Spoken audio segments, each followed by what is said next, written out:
Welcome to today's episode of CARICOM One-on-One. It's a pleasure to have you here once again. International Women's Day is usually celebrated annually on March 8th. And we thought it would be a good idea for us to, since we're so close to that date, have a discussion with our resident gender specialist here at the CARICOM Secretariat, Miss Anne-Marie Williams. Thank you so much for joining us, Anne-Marie. Thank you, Jascene. Right. Today we're doing a two-part program, which we will continue in next week's episode. However, before I get into today's discussions, if you have not yet subscribed to our channel, go ahead and do so. And since you're at it, you might as well go ahead and hit that bell notification button so you'll be aware of when we upload. Now, onto our International Women's Day discussions. Anne-Marie, let's start off by talking about what exactly is International Women's Day and why is it being observed or celebrated? Well, Jascene, International Women's Day, as is stated, it's a time when we really should celebrate the achievements, the aspirations, and the challenges that women have had over the years. Mm-hmm. And International Women's Day has been celebrated now for over 100 years. Wow. It started out with women seeking their rights in terms of the labor industry for higher wages, better working conditions. And it has blossomed every year into a different theme, all related to women's advancement. Right. Speaking of the theme for this year is Balance for Better, and it's a call to action for driving gender balance across the world. Can you explain to our audience what exactly that means and how can we relate it to our Caribbean context? Okay. Balance for better is simple. Better balance, better world. Imagine you have an academic institution where you have 50 lecturers and all of them are black people or all of them are white people and they've all studied at the same university. That means they all have the same perspective. Right. But if you balance it out and you have some Caribbean people, some white people, diversity. Right. And having them being exposed to different kinds of education, then all the students are the better for it.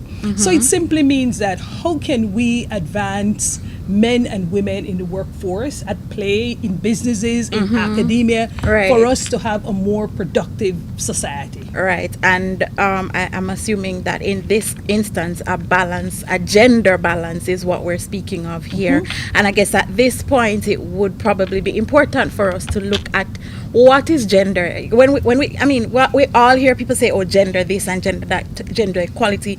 But what exactly is gender when we get into the meat of things? Well, gender is actually a social construction. So gender speaks, while it speaks to men and women, boys and girls, it also takes in people who are transgendered, and all the diversity. So it's women and men, boys and girls in all their diversity. Right. But it also speaks to how power is distributed and the power relations between and among men and women. Okay. Gender is not static. It changes over time because it's the roles and responsibilities that we take on in our different societies. All right.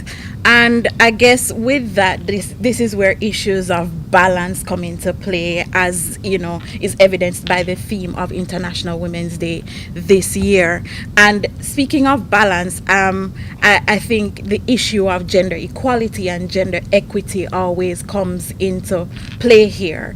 Now, a lot of people think that gender equity and gender equality might be the same thing. I'm pretty sure they're very different. Do you want to explain what the difference is? Not everything that is equal is equitable. Absolutely. In other words, when we think about it this way, you might have 50 women and 50 men.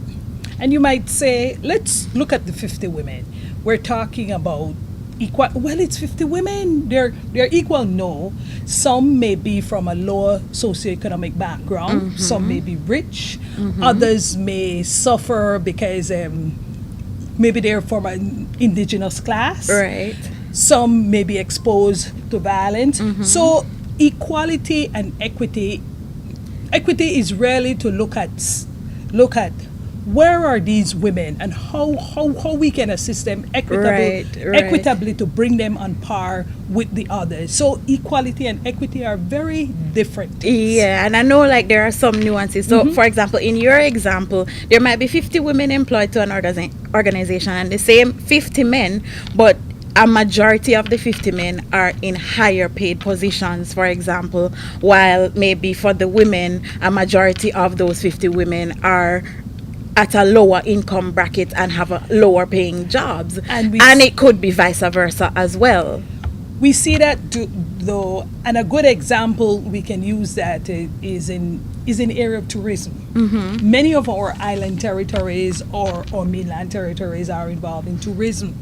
And if you look, many women work in tourism, sometimes more than men, depending on the territory.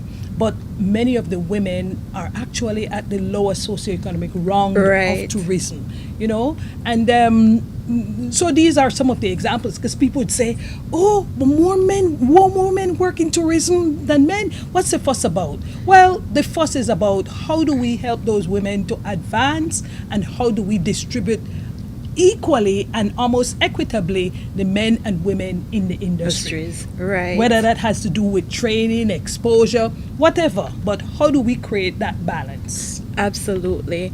And I know that CARICOM is working towards getting some mechanisms in place to, you know, move that equity and equality along.